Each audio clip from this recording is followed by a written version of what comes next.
Hi guys, this is Simon here. Welcome back to the second part of my video series related to the Bitcoin ecosystem. We were talking about the blockchain.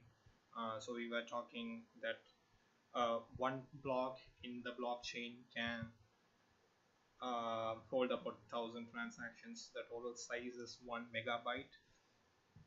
And so what a miner actually does is so they run a software uh, uh, to solve a puzzle. The puzzle they will have to solve the SHA hyphen 256 algorithm puzzle. So that is the puzzle that they will have to solve, uh, and this kind of work is called the proof of work. So POW. So and they all the bunch of miners, maybe 1,000. I don't know the exact amount of miners that are today mining bitcoins, who are involved in mining bitcoins. Say thousands and thousands of miners are doing that. So all of them will be running this software, trying to solve this puzzle, and only one at a particular point in time uh, gets to solve the puzzle. And what is the outcome of solving the puzzle is adding a new block to the chain. So when a miner successfully cracks the puzzle, that means he has found the new block and he adds it to the chain. And how frequently a miner succeeds in finding a new block depends upon his mining power. And now mining power is determined in terms of tera hashes. Hash power, it's also called as the hash power. So back in the days of 2008 2009, mining difficulty was less. There were very few miners, and people used to mine, every Tom, Dick and Harry used to mine uh, bitcoins using their laptops or their ordinary computers. And then slowly the difficulty started increasing, and 2 to 3 years back, or couple of years back, people started using graphic cards, GPU based miners. And as of today, you and me, or with a single laptop or single computer or with a single graphic card, cannot mine bitcoins, and it will not be a profitable operation, and you would be just spending a lot of money on electricity, and your operation will not be able to cover your electricity cost. And who can mine bitcoins are big mining corporations who own mining farms. And right now the mining software is ASIC S11, ASIC S11. So that is the latest mining hardware that is available in the market. And these mining each and every mining farm or the mining corporation, they set up thousands and thousands of ASIC S11s, and they run the mining operation, and it's pretty much profitable for them. you know um, and and each and every miner will be having thousands and thousands of terahashes. So it's basically a competition between the miners, and the competition is who has the most uh, amount of hashing power.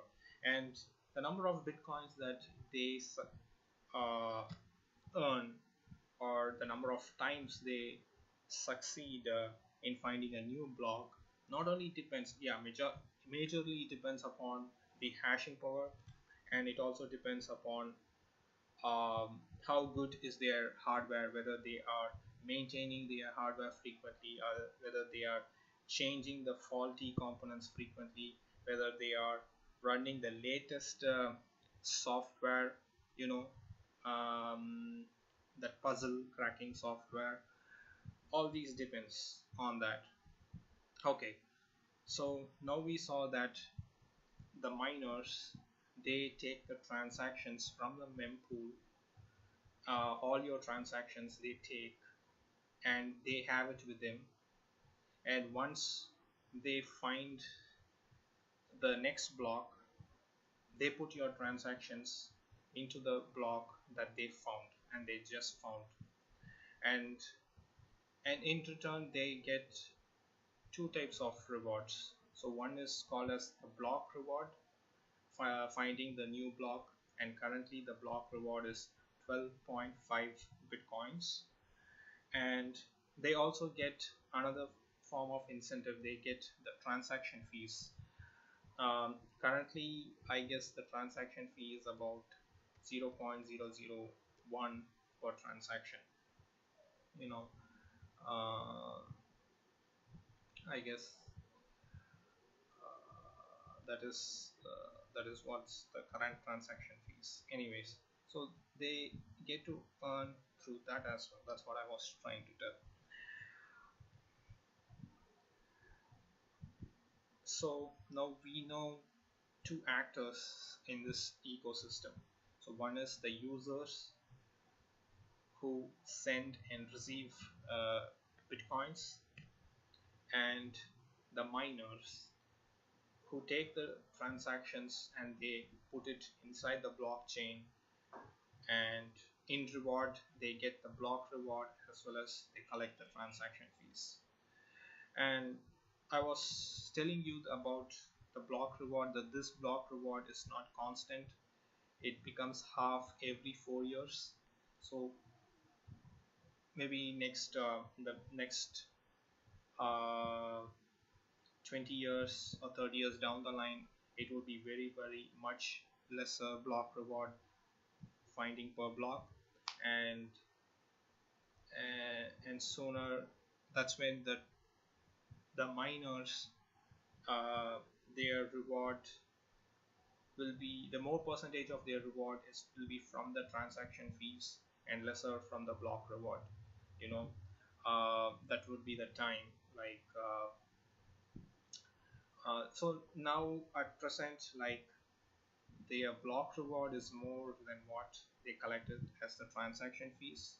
But yeah, 20 years 30 years down the line, their block reward will be much lesser, but there will be so much superior Bitcoin adoption that there will be lots of transactions and they would be collecting transaction fees, and their transaction fees, what they collect, will be much more than the block reward.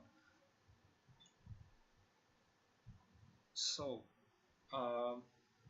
and this block approximately takes about 10 minutes to find the next block.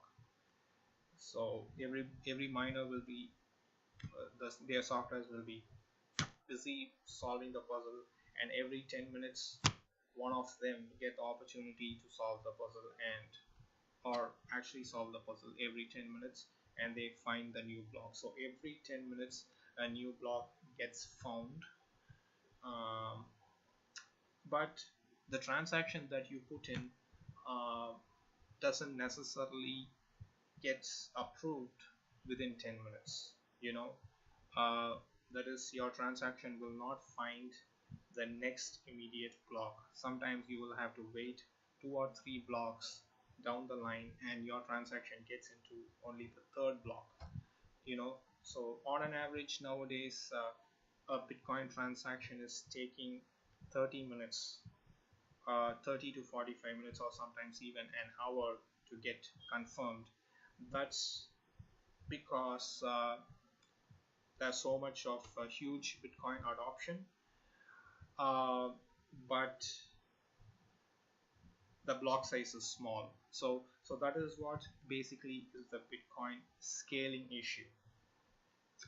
So the size 1 MB block size restriction is what is causing the scaling issue. That's what is causing the transaction fees to increase. That's what is causing the transactions to get delayed a lot. So obviously, when lots of transactions are there in the mint pool, the miners would pick up the transactions with a higher transaction fees. So the users are forced to, you know, to put in higher transaction fees. By the way, when you're doing a Bitcoin transaction, you will have an option to choose your transaction fees. I was telling you the minimum was 0.0001, which is the current minimum, but if you put in a higher transaction fees, then your transaction gets prioritized and will be picked up by the miner. So right now, because of the scaling issue, and if you're in a hurry, then a user will, be he'll have a tendency to put in higher transaction fees so that his or her transaction gets prioritized and gets picked up by the miner. So this is what the Bitcoin scaling issue is all about. So everybody knows, everybody in the Bitcoin community ecosystem knows that this is the only problem that is there in Bitcoin. Okay, if this issue is resolved, then nobody can stop Bitcoin. Nobody can stop Bitcoin becoming a world currency. And there are multiple options or multiple ways to as a workaround for this scaling issue. So the miners are also impacted. Uh, uh, so if the block size is more, they can earn more on their transaction fees. That is, without having to charge too much from the users, they can do they can lower the transaction fees. They can help in lowering the transaction fees, but at the same time they can maintain their profit margin by doing more transactions, by adding more transactions to the blockchain. So even the miners are worried about this scaling issue, and they want a bigger block size, and the users want a bigger block size because they want their transactions to to get confirmed faster. So I would discuss about the scaling issue, and probably you might be new hearing it. If you're not somebody new to Bitcoin, you might be hearing about all the segwit and hard fork and all those stuff. I'll do a separate video series on that one. But just on a concluding note, I'll end this part saying that I hope you understood about the entire Bitcoin ecosystem. So we saw about the transactions. The users make the transaction, they send or receive Bitcoin. The moment they do a transaction, it gets collected into a mempool. The miners uh, who take the transactions from the mempool, and at the same time they will be working on solving a complex puzzle, uh, SHA-256 algorithm based puzzle. And once they solve the puzzle, only one miner gets to solve the puzzle every 10 minutes. And how frequently they solve the puzzle, how frequently they achieve in finding a new block, depends upon their hashing power. And once, and current scenario, like every 10 minutes a new block gets mined, and once they mine the new block, they get the block reward, which is currently 12.5 bitcoins. And they also fill in that block with the transactions that they collected from the mempool. And uh, and they earn the transaction fees as well. And currently Bitcoin is facing the scaling issue, and the transactions are getting delayed. Current average confirmation time for Bitcoin transaction is about 30 minutes to 1 hour. So the user community, they want the scaling issue to be addressed. The scaling issue is primarily because Currently the block size of the each and every block in the Bitcoin blockchain is 1 megabyte, and it can hold only about close to 1,000 transactions at max. And the users want a bigger block size for the scaling issue to be addressed, and the miners also, they want a bigger block size and the scaling issue to be addressed, because they want to have a bigger profit margin in terms of the transaction fees, and at the same time they do not want to affect the users, and the users walk away from the Bitcoin because of heavy transaction fees. So they want to keep the interest of the users in mind, and at the same time they want to have a high profit margin, so they want a bigger block. So this is what the current scaling issue is all about, and we will talk about it in the new series. And while I conclude, I just wanted to tell, hey, Bitcoin is a world currency, digital currency. No nation, no government can claim ownership for it. Truly decentralized. You and me, every Tom, Dick, and Harry are the owners, and no corporation owns it, and no single entity or single person can take any decisions when it comes to the Bitcoin community. All the decisions are taken through voting, and there should be 90% consensus among the users, among the miners, whenever a decision is taken. So, and nobody can print or bring new money into existence just like that. And hey, that's going to be only 21.